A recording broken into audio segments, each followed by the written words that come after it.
ఇండియాలో highest temperature record ఇక్కడే అయింది, నంద్యాల నుంచి మాది కేవలం 30 కిలోమీటర్స్. అసలు ఎట్లుందంటే కాలిపోతుంది. బైక్ 2 మినిట్స్ పార్క్ చేస్తే మొత్తం సీట్ కాలిపోతుంది. జనాలు ఎట్లా తిరుగుతున్నారు. అయినా ఇప్పటికైనా తెలివి వచ్చి చెట్లు నాటడం ఇవన్నీ ఎవ్వరు చేయడం లేదు. అసలు చెట్లు నాటి ఇప్పటికైనా మారితే అంత బాగుంటుంది. అసలుకి ఎండలు ఎంత ఉన్నాయంటే భారీగా, అసలు ఘోరంగా.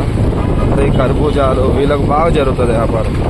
ఇప్పటికైనా జనాలు మారి మన ఇండియాలో అన్నిటికీ స్వేచ్ఛనే.